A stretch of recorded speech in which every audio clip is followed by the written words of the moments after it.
주님 뜻이 아니면 내가 멈춰서리다.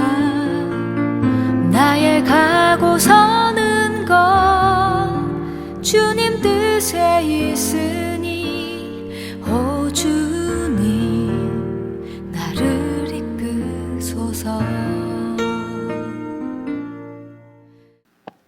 오늘 본문은 사사기의 마지막 이야기로 사사시대의 타락상이 어떠하였는가라고 하는 것을 우리에게 소개하고 있습니다.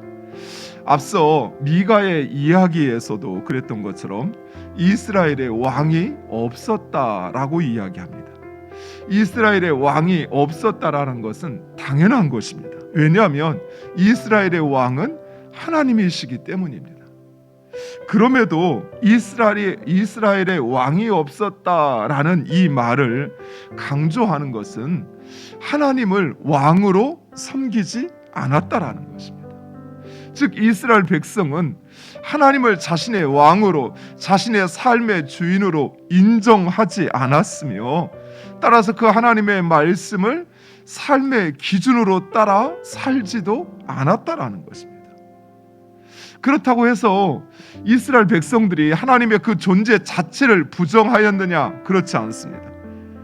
그들은 하나님의 존재를 인정하였습니다. 하지만 하나님을 자신의 왕으로 인정하지 않았던 것입니다. 따라서 그 하나님의 말씀을 따라 살지도 않았습니다. 그들은 자기의 소견에 옳은 대로, 자기가 하고 싶은 대로 살았던 것입니다. 오늘날 비교적 많은 그리스도인들이 이러한 삶을 살아가는 것을 보게 됩니다. 그들 역시 이스라엘 백성들처럼 하나님의 존재를 부정하지는 않습니다. 그러나 그 하나님이 자신의 삶의 주인이라고 하는 것을 인정하지 않습니다. 그걸 어떻게 할 수 있을까요? 그것은 그 왕의, 즉 왕이신 하나님의 그 말씀을 따라 살지 않는 그 삶이 곧 하나님을 왕으로 인정하지 않는 것입니다.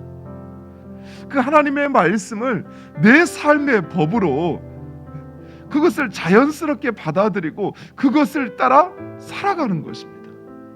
그런데 내가 그 나라의 백성이, 국민이 아니다 보니까 이 법이 힘든 거예요. 법이 뭔지도 모르고 그것을 따라 사는 것이 더 어렵게만 느껴지는 것입니다.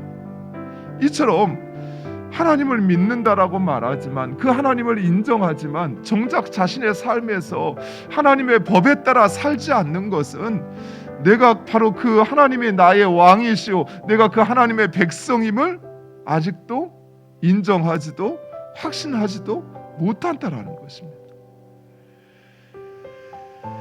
부부는 이러한 하나님의 주권을 인정하지도 않고 하나님의 말씀대로 살지 않는 그 삶의 결국이 어떠한지라고 하는 것을 우리에게 이 사건은 보여주고 있습니다. 사랑하는 성도 여러분, 이제는 세상의 방식 버리세요. 또 그리스도인으로 어떻게 살아가야 할지 몰라서 용서하는 것처럼 아무 일 없는 것처럼 하고 있지만, 그러나 내 마음에 그 상처를 골마 터지게 만드는 것이 아니라 하나님이 원하시는 그 질서를 배워야 돼요. 깨달아야 돼요.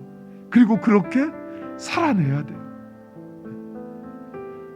내 삶에서 하나님이 원하시는 그 뜻, 그것이 바로, 그 방식이 바로 우리의 갈등을 해결하고 그리고 그 하나님의 자녀로 또 하나님의 일을 감당하는 것입니다.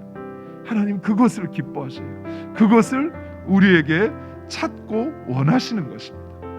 사랑하는 성도 여러분, 오늘 하루 하나님 우리에게 말씀하신 그 말씀의 삶을 살아가는, 그 가정을 이루고 또 그 화해를 이루어가는 여러분 되시기를 간절히 축원드립니다.